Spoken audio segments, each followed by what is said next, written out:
He is also a leader who has captured the hearts of the young and the old alike. Sir's unique leadership style inspired the young and the old, and he is a leader whose footsteps we all inspire to follow. So, sir, the floor is yours, and we request you to take the stage. Thank you, sir.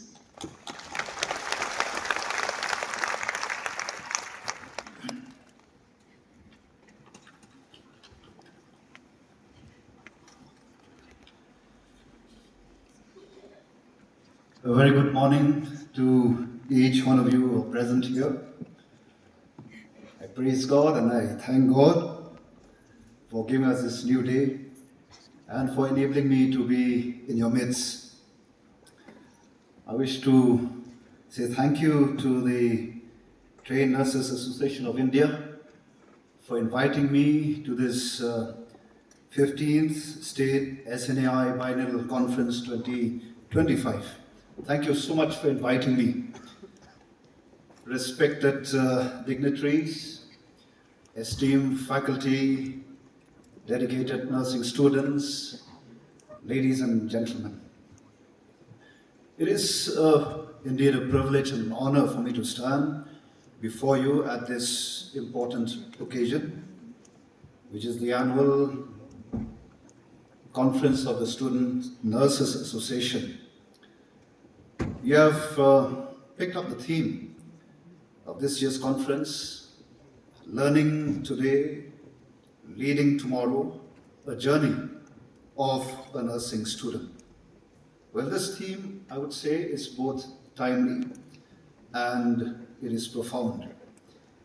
It beautifully encapsulates the spirit of your calling, a journey that begins in the classroom and ultimately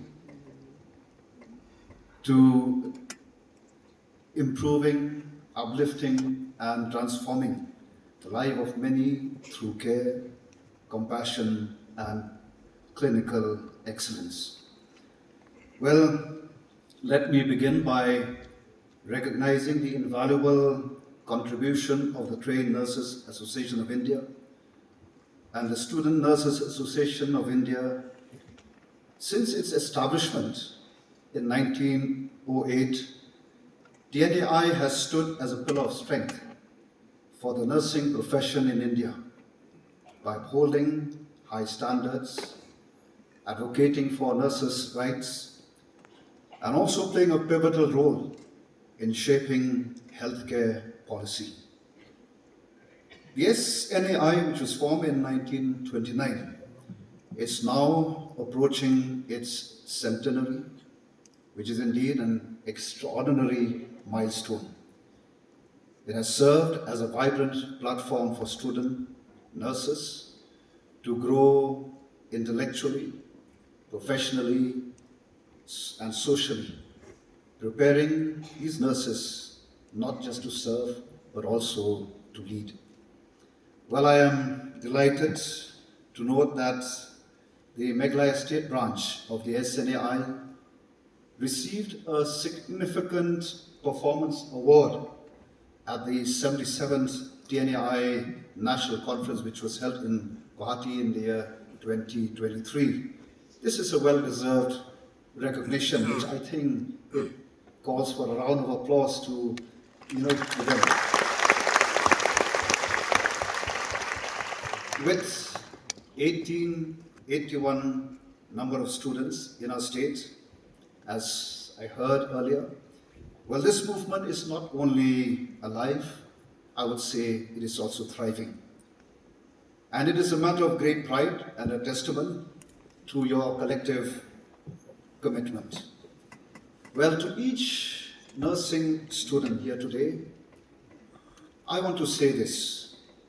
Well, I understand that your journey is indeed not easy. You have chosen a path that demands extraordinary discipline, emotional strength, and an unwavering dedication. Your days are filled with lectures, clinical rotation, examinations, and hands-on care. What you do, I believe, you study the human body with precision and treat human suffering with grace. Thank you so much. More than anything, you learn to become and have been a source of strength to many when others are at their weakest. And thank you for this too. But your training is not confined to medical knowledge or procedural expertise. It is just as much about developing empathy, emotional intelligence, and ethical clarity. You learn to listen with intent, to act with integrity, and to work as an essential part of a team in high pressure environment, which is often not very easy, but you have done it, and I'm sure you'll continue to do it. You are not just future nurses. You are, as many of my previous speakers have mentioned, you are the future leaders, the future educators, the future reformers of healthcare in our state, in our nation, and even the world. Well, in our healthcare ecosystem, the role of the nurse is indispensable. You are the ones who offer direct patient care, manage complex treatment routines, educate patients and even families. I had experienced that myself with my dad, with my mother and my wife. They are no longer here, but you have, helped me, helped, us a lot as a family. Advocate for patients' rights and contribute to public health initiatives. You are present in every corner of our healthcare system. You are calm in crisis, compassionate in care, and consistent in your commitment. I remember during COVID-19 pandemic, dear nurses, you all rose to the challenge in ways that words can hardly do justice, demonstrating unwavering courage, exceptional professionalism, and a remarkable resilience amid fear, amidst uncertainty and exhaustion. You were the steady hands in the midst of chaos, the calm in the storm, and the compassionate presence in moments of profound isolation. You were always there. It is no exaggeration to say that you were and continue to be the backbone of our national healthcare response, the true warriors in both spirit and in service. Thank you so much. Now, as you stand on the cusp of professional life, I urge you to remain grounded in the values that brought you here. Value of compassion, integrity, and service. Stay curious, this is very important. Embrace lifelong learning, and let your leadership be guided not only by knowledge, but by wisdom and empathy. Nursing is more than a profession. It is a mission that touches countless lives and uplifts the entire community. Well, as a member of Parliament As I've always said time and time again, for me, being a member of parliament is all about to serve and not to be served. I've always believed that public service must reach every segment of our society, especially those who dedicate themselves to the service of others with unwavering commitment. Recognizing the vital role that nurses play in our healthcare system, I have made it a priority to address the challenges and the hardships that nurses face in various institutions across the state.